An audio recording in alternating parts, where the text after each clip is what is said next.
ইতিহাসে এমন কিছু সময় আসে যা শুধু মানচিত্র বা রাজাবাদশাহ বদলে দেয় না, বদলে দেয় আমাদের ভাবনার জগৎটাকে। বৈজ্ঞানিক বিপ্লব ছিল ঠিক তেমনি এক বৌদ্ধিক ভূমিকম্প। এই সময় কিন্তু আধুনিক বিশ্বের ভিতটা তৈরি হচ্ছিল। তাই পরীক্ষার প্রস্তুতির জন্য এই অধ্যায়টা বোঝা ভীষণ জরুরি, কারণ আধুনিকতার প্রায় সব কিছুর শুরু কিন্তু এখান থেকেই। তো আজকের এই যাত্রায় আমরা ঠিক কি কি দেখব, চলুন এক ঝলকে দেখে নিই। প্রথমে আমরা বুঝব কেন এই সময়টাকে আধুনিক বিশ্বের ভিত্তি বলা হয়। তারপর এর সংজ্ঞা আর প্রেক্ষাপট নিয়ে কথা বলবো। এরপর আমরা মহাবিশ্বের নতুন ধারণা, স্যার আইজ্যাক নিউটনের অসাধারণ অবদান এবং রেনে দেকার্তের বিপ্লবী দর্শন নিয়ে গভীরে যাব। আর একদম শেষে পরীক্ষার জন্য কোন বিষয়গুলো গুরুত্বপূর্ণ তা পর্যালোচনা করব। আচ্ছা, তাহলে শুরু করা যাক। বৈজ্ঞানিক বিপ্লবকে আমরা অনেক সময় শুধু কয়েকটা নতুন আবিষ্কারের তালিকা হিসেবে দেখি, যেমন ধরুন টেলিস্কোপ বা মহাকর্ষের সূত্র। কিন্তু এর আসল গুরুত্বটা আরও অনেক বেশি। এটা শুধু নতুন কিছু জানার ব্যাপার ছিল না, বরং মহাবিশ্বকে দেখার চোখ আর জ্ঞানকে বোঝার পদ্ধতিটাই একেবারে বদলে ফেলার একটা প্রক্রিয়া ছিল। এখন প্রশ্ন হল, এটাকে বিপ্লব বা রেভলিউশন কেন বলা হচ্ছে? কারণ বিপ্লবের কাজই তো পুরনো ব্যবস্থাকে ভেঙে নতুন কিছু তৈরি করা। আর এই বৌদ্ধিক বিপ্লব ঠিক সেটাই করেছিল। এটা প্রকৃতি আর মহাবিশ্ব সম্পর্কে হাজার হাজার বছর ধরে চলে আসা ধ্যান ধারণার ভিতটাই নাড়িয়ে দিয়েছিল। এর বিপ্লবী চরিত্রটা ছিল ঠিক এই জায়গাতেই। এতদিন ধরে জ্ঞান আসত মূলত ধর্মগ্রন্থ বা প্রাচীন মুনি ঋষিদের কথা থেকে, কিন্তু এই বিপ্লব সেই ধারাকেই চ্যালেঞ্জ করে বসল। এখন জ্ঞানের ভিত্তি হয়ে দাঁড়ালো পর্যবেক্ষণ, পরীক্ষণ আর যুক্তি। মানে কে বলেছেন তার থেকে অনেক বেশি জরুরি হয়ে উঠল কিভাবে প্রমাণ করা যায়, এই প্রশ্নটা। তাহলে বৈজ্ঞানিক বিপ্লব বলতে আমরা ঠিক কি বুঝি? পরীক্ষার জন্য একটা পরিষ্কার সংজ্ঞা তো জানতেই হবে, আর তার চেয়েও বেশি জরুরি হলে এর পেছনে প্রেক্ষাপটটা বোঝা।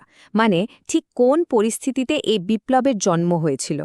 যদি পরীক্ষার জন্য একটা গোছানো সংজ্ঞা বলতে হয়, তাহলে আমরা এভাবে বলতে পারি। বৈজ্ঞানিক বিপ্লব ছিল ষোড়শ থেকে অষ্টাদশ শতকের একটা সময়কাল, যার মূল বৈশিষ্ট্য ছিল একের পর এক যুগান্তকারী আবিষ্কার এবং অনুসন্ধানের এক নতুন পদ্ধতি, যা প্রকৃতি ও মহাবিশ্ব সম্পর্কে মানুষের ধারণাকে একেবারে বদলে দিয়েছিল। তবে এই বিপ্লবকে ঠিকমতো বুঝতে হলে আমাদের একটু টাইম ট্রাভেল করে পেছনে যেতে হবে। জানতে হবে এটা ঠিক কোন পৃথিবীকে বদলে দিয়েছিল। মানে এই বিপ্লবের আগে মানুষেরা পৃথিবীকে কিভাবে দেখত? বিপ্লবের আগে পৃথিবীকে ভাবা হতো মহাবিশ্বের স্থির অটল কেন্দ্রবিন্দু।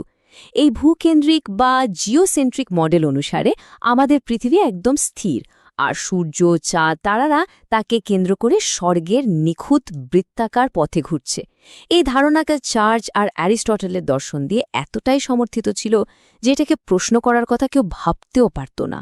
কিন্তু এই শান্ত, স্থিতিশীল ধারণার বুকেই এক বৈপ্লবিক চিন্তার জন্ম হচ্ছিল। আর এই বিপ্লবের প্রথম যুদ্ধক্ষেত্র ছিল জ্যোতির্বিজ্ঞান। চলুন দেখি কিভাবে মহাকাশের দিকে তাকিয়ে কয়েকজন চিন্তাবিদ পুরনো মহাবিশ্বের ধারণাকে ভেঙে চুরমার করে দিয়েছিলেন। এই যে বিশাল পরিবর্তন, এটা কিন্তু একদিনে হয়নি। এটা ছিল প্রায় ১০০ বছরের একটা লম্বা লড়াইয়ের গল্প। এর শুরুটা হয়েছিল ১৫৪৩ সালে কোপার্নিকাসের সূর্যকেন্দ্রিক তত্ত্ব প্রকাশের মাধ্যমে। তারপর ১৬০০ দশকের শুরুতে কেপলার এসে বললেন কক্ষপথগুলো আসলে উপবৃত্তাকার। আর সবশেষে ১৬১০ সালে গ্যালিলিও দূরবীন দিয়ে এর পক্ষে জোরালো প্রমাণ হাজির করলেন। এই বিতর্কের একেবারে কেন্দ্রে ছিলেন নিকোলাস কোপার্নিকাস। তিনি এক অবিশ্বাস্য প্রস্তাব রাখলেন। মহাবিশ্বের কেন্দ্রে পৃথিবী নয়, আছে সূর্য। আর আমাদের এই পৃথিবী অন্য গ্রহগুলোর মতোই নিজের অক্ষের উপর ঘুরতে ঘুরতে সূর্যকে প্রদক্ষিণ করছে। ভেবে দেখুন, হাজার বছরের বিশ্বাসকে এক কথায় চ্যালেঞ্জ করা। এটা ছিল টলেমির ভূকেন্দ্রিক মডেলের উপর সরাসরি এক আঘাত। কোপার্নিকাসের কাজকে আরও মজবুত ভিত্তি দেন জার্মান জ্যোতির্বিজ্ঞানী জোহানেস কেপলার। তিনি আবিষ্কার করলেন যে গ্রহগুলো আসলে নিখুঁত বৃত্তে ঘোরে না, যা ছিল পুরানো বিশ্বাসের একেবারে মূল কথা, বরং তারা ঘোরে উপবৃত্তাকার বা ডিম্বাকৃতি পথে। এটা শুধু একটা ছোটখাটো গাণিতিক পরিবর্তন ছিল না, এটা ছিল এক বিরাট দার্শনিক ধাক্কা। কারণ এতদিন মনে করা হতো স্বর্গীয় সবকিছুই নিখুঁত, পারফেক্ট বৃত্তের মতো। সেই ধারণাই ভেঙে গেল। থিওরি আর অঙ্ক তো ছিল, কিন্তু নিজের চোখে দেখার জন্য তো একটা যন্ত্র লাগবে, তাই না? আর সেই যন্ত্রটাই ছিল টেলিস্কোপ, যা মহাবিশ্বের এক সম্পূর্ণ অন্য চেহারা আমাদের সামনে তুলে ধরল। আর গ্যালিলিও যখন টেলিস্কোপটা আকাশের দিকে ঘোরালেন, তখন যা দেখলেন তা ছিল এক কথায় অবিশ্বাস্য।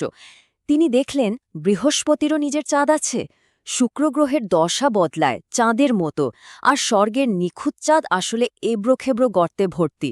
এই পর্যবেক্ষণগুলো কোপার্নিকাসের তত্ত্বকে আর থিওরি রাখল না, বাস্তবে প্রমাণ করে দিল। আর এই সত্যি কথা বলার জন্য তাকে চর্চের অমসম বিরোধিতার মুখে পড়তে হয়েছিল। কোপার্নিকাস, কেপলার, গ্যালিলিও এরা সবাই পুরনো ধাঁধার টুকরোগুলো ভেঙে দিয়েছিলেন, কিন্তু নতুন ধাঁধাটা মেলানোর জন্য, সমস্ত প্রশ্নের উত্তর এক সুতোয় বাঁধার জন্য একজনের প্রয়োজন ছিল। সে মানুষটি হলেন আইজ্যাক নিউটন। নিউটনকে বলা যেতে পারে এই নতুন মহাবিশ্বের প্রধান স্থপতি। তিনি তার আগের বিজ্ঞানীদের করা বিচ্ছিন্ন আবিষ্কারগুলোকে একত্রিত করে একটা সম্পূর্ণ সুসংহত কাঠামো তৈরি করেন। ১৬৮৭ সালে প্রকাশিত তার বই প্রিন্সিপিয়া ম্যাথমেটিকাকে বিজ্ঞানের ইতিহাসে অন্যতম শ্রেষ্ঠ গ্রন্থ হিসেবে ধরা হয়। এই একটা বই দিয়েই তিনি মহাবিশ্বের কার্যকারিতার এক নতুন নিয়মাবলী লিখে দিয়েছিলেন, যা পরের প্রায় ২০০ বছর ধরে পদার্থবিজ্ঞানের ভিত্তি হয়েছিল। তার সবচেয়ে বড় আবিষ্কার ছিল সর্বজনীন মহাকর্ষ সূত্র। একবার ভাবুন, যে শক্তিটা একটা আপেলকে গাছের থেকে মাটিতে ফেলে, সেই একই শক্তি চাঁদকে পৃথিবীর চারপাশে আর পৃথিবীকে সূর্যের চারপাশে ঘোরাচ্ছে। মানে স্বর্গ আর মর্তের জন্য আলাদা কোনো নিয়ম নেই, মহাবিশ্বের সবখানে একটাই প্রাকৃতিক আইন কাজ করে। কি অসাধারণ একটা উপলব্ধি! এর সাথেই তিনি দিয়েছিলেন গতির সেই বিখ্যাত ৩টে সূত্র, যা আজও আমরা ফিজিক্সে পড়ি। প্রথম সূত্রটা হলো জড়তার সূত্র, দ্বিতীয়টি বলের পরিমাপ দেয় F=ma, আর তৃতীয় সূত্রটি বলে প্রত্যেক ক্রিয়ারই একটি সমান ও বিপরীত প্রতিক্রিয়া আছে। নিউটন আসলে মহাবিশ্বকে একটা বিশাল যান্ত্রিক ঘড়ির মতো করে আমাদের সামনে তুলে ধরলেন, যার কাঁটাগুলো কেন ঘুরছে, কিভাবে ঘুরছে, তার সবটাই আমরা জানতে পারি, বুঝতে পারি, এমনকি ভবিষ্যদ্বাণীও করতে পারি। মহাবিশ্ব আর কোনো রহস্যময় ব্যাপার রইল না। তো বিজ্ঞানীরা তো মহাবিশ্বের কি আর কেনর উত্তর দিচ্ছিলেন, কিন্তু এর পাশাপাশি আর একটা বড় প্রশ্ন উঠে আসছিল, আর সেটা হলো কিভাবে। মানে আমরা যে জ্ঞানটা পাচ্ছি সেটা যে আসলেই সত্যি, তার গ্যারান্টি কি? এই যে নতুন জ্ঞান, এটা অর্জন করার পদ্ধতিটা ঠিক কি হবে?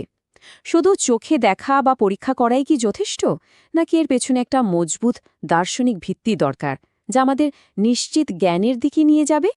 এই প্রশ্নের উত্তর নিয়ে হাজির হলেন রেনে দেকার্ত, যাকে আধুনিক দর্শনের জনক বলা হয়। তিনি বললেন, আমাদের ইন্দ্রিয় আমাদের ভুল বোঝাতে পারে, কিন্তু আমাদের বিশুদ্ধ যুক্তি পারে না। তাই নিশ্চিত জ্ঞানে পৌঁছতে হলে আগে যা কিছুতে বিন্দুমাত্র সন্দেহের অবকাশ আছে সেসব বাতিল করে দিতে হবে। এই সব কিছুকে সন্দেহ করার পর তিনি দেখলেন একটা জিনিসকে কোনোভাবে সন্দেহ করা যায় না, সেটা হলো তিনি নিজে, যিনি সন্দেহ করছেন। কারণ সন্দেহ করতে গেলেও তো কাউকে না কাউকে থাকতে হবে। আর সেখান থেকে এলো তার সেই বিখ্যাত লাইন, আমি চিন্তা করি, তাই আমি আছি। দেকার্ত জ্ঞান অর্জনের জন্য একটা পদ্ধতির কথা বললেন, যা অনেকটা জ্যামিতির মতো। মানে কয়েকটা একদম সহজ স্বতঃসিদ্ধ সত্য থেকে শুরু করে যুক্তির পর যুক্তি সাজিয়ে বড় আর জটিল সিদ্ধান্তে পৌঁছানো। জটিল সমস্যাকে ছোট ছোট ভাগে ভেঙে তারপর সমাধান করা। দেকার্তের সবচেয়ে বড় অবদান হল তিনি মানুষের যুক্তিকে সমস্ত জ্ঞানের ভিত্তি হিসেবে প্রতিষ্ঠা করলেন। এটা একটা বিরাট ব্যাপার ছিল, কারণ জ্ঞানের উৎস হিসেবে ঈশ্বর বা পুরনো প্রথাকে সরিয়ে তিনি বসালেন যুক্তিশীল মানুষকে। আচ্ছা, আমরা তো অনেক কিছু নিয়ে কথা বললাম, চলুন পরীক্ষার জন্য মূল পয়েন্টগুলো একবার চট করে দেখে নিই। তাহলে মূল কথাগুলো কি কি? ১.